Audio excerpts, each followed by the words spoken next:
Eu quero contar para vocês é uma história.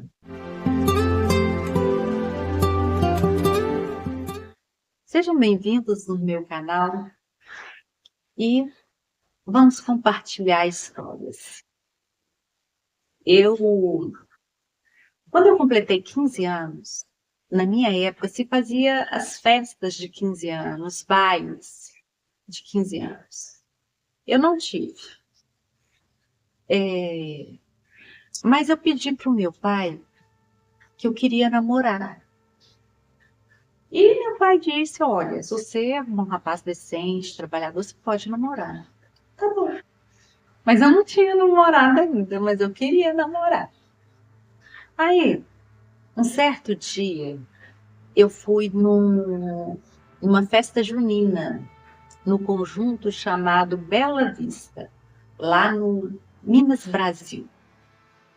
E lá conheci um rapaz. O apelido dele era Neca. Ai, como eu fui apaixonada por Neca. Fui muito, muito apaixonada por ele. E aí a gente começou a namorar. Rapidamente fiquei noiva dele e ele queria casar comigo. Íamos casar. Casamento marcado, certíssimo. E eu apaixonada por ele. Só que coisas estranhas começaram a aparecer. Coisas estranhas. Eu percebia que tinha algo de errado no comportamento dele. Tinha algo de errado. Ele não estava sendo honesto. E eu percebi. Teve indícios. Você sabe. E não é por uma questão de ser nova que você não vai entender os sinais. Você que é mulher, você sabe exatamente quando tem algo de errado. Você lê as imagens. A menos que você não queira ver. Tá tão cega de amor que não quer ver o que tá de errado. Aí você segue em frente.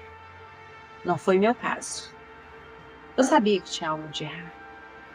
Esse algo de errado vai ser uma próxima oportunidade, uma próxima história. Eu conto para vocês o que era o algo de errado. Mas tinha.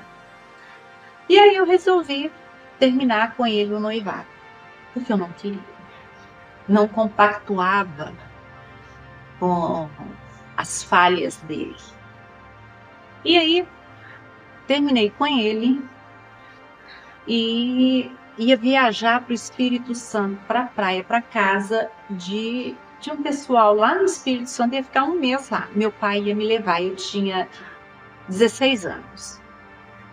Tinha 1 ano de namoro e noivado. Aí eu tinha terminado o noivado.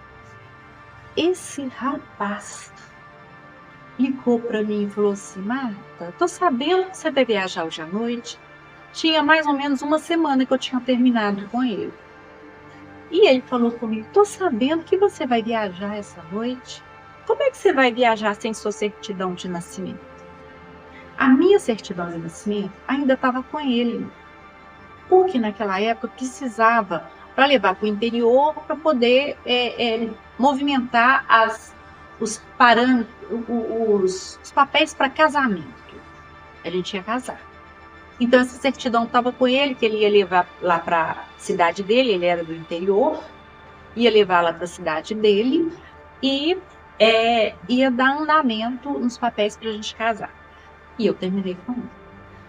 E aí ele falou assim: vem buscar que você vai precisar da sua certidão de nascimento. Eu falei assim: tá, era perto da minha casa, não, vou ir buscar.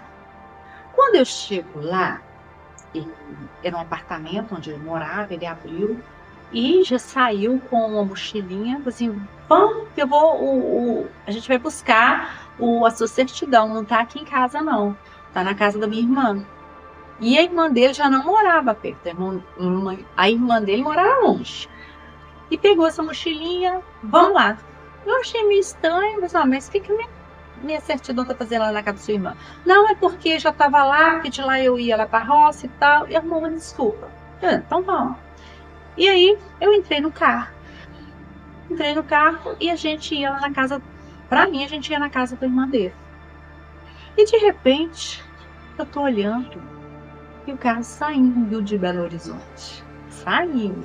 E eu virei pra ele assim: onde é que você tá indo? E ele virou pra mim e falou assim: nós estamos indo lá pra fazenda. O casamento já tá todo arranjado. A gente vai pra lá, você vai casar comigo. E eu falei assim: não, eu não vou casar com você. Você vai casar comigo. E aí eu comecei a chorar, eu tinha 16 anos. Comecei a chorar muito.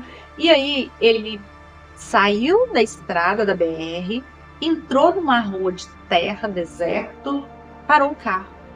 Na hora que ele para o carro, ele pegou, abriu o porta-luva, um filme de terror, igualzinho um filme de terror. Tirou um revólver de dentro do porta-luva e foi colocando as balas no tambor do revólver. Encheu o tambor de balas e apontou na minha cabeça. Ou você vai embora comigo, casar comigo, ou você morre agora e eu me suicido. Eu, por segundos, passou toda uma vida na minha cabeça: o que é que eu faço? O que é que eu faço? O que é que eu faço? E eu virei para ele e falei assim: tá bom, eu vou embora com você. E ele pegou o revólver, colocou lá dentro do porta-luva e voltou para BR. Voltou para BR, tá indo. Até o momento em que ele falou assim: eu tenho que abastecer o carro. E entrou para um posto de gasolina. Na hora que ele entra para o posto de gasolina, veio um moço atender ele. Eu já abri a porta do carro e pulei para fora do carro. Só que na hora que eu pulo para fora do carro, ele segura o meu braço. E aí eu, com a porta aberta, tentando pular, puxando, pedindo socorro. Gente, socorro, ele tá me raptando, socorro, ele tá me raptando.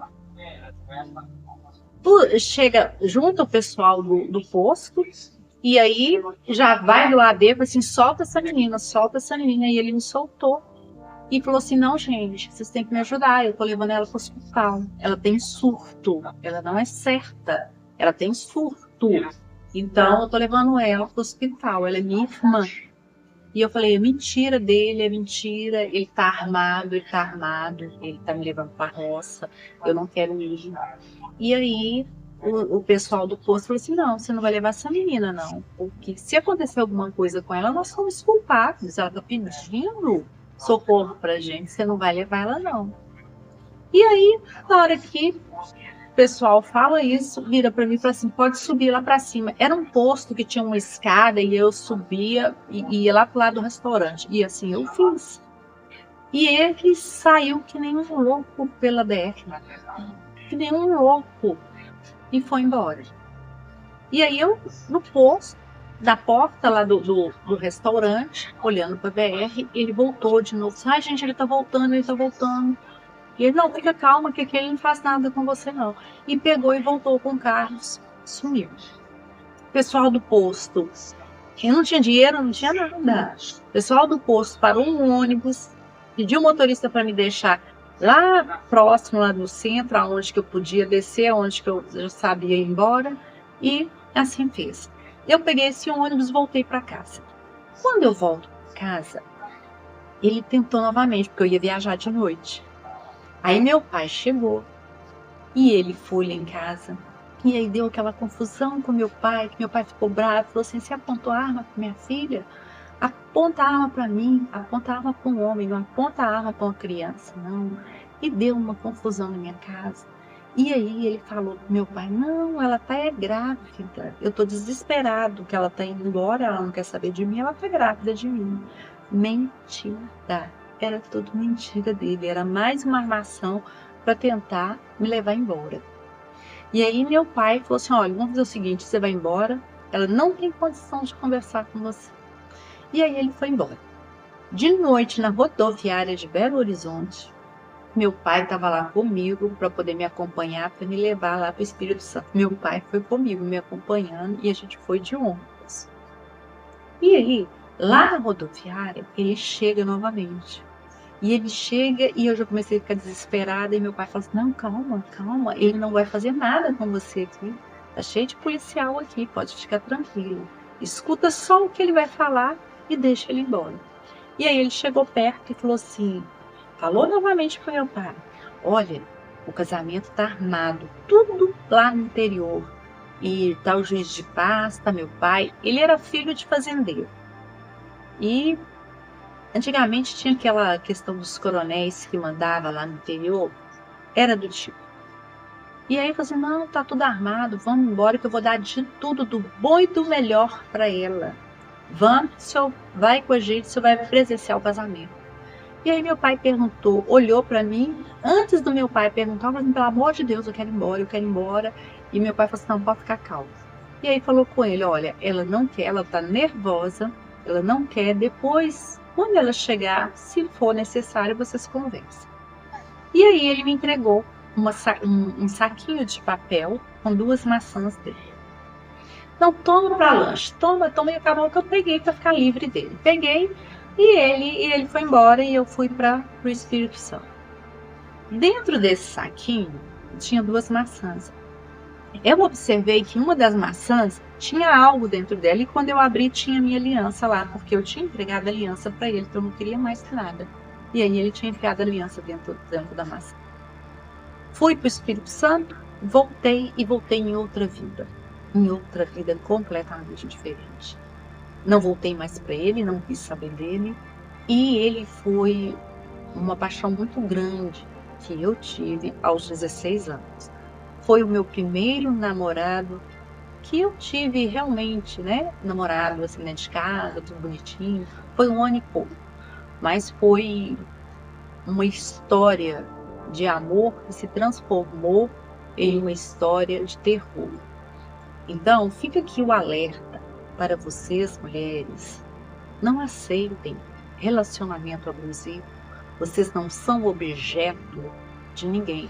Vocês são dona de si própria. Tenha amor próprio em qualquer fase da vida, em qualquer idade. Tenha que ter autoridade sobre a sua própria vida. Não aceite homem querer tratar vocês como objeto. Vocês não são. Ninguém merece ser tratada como objeto.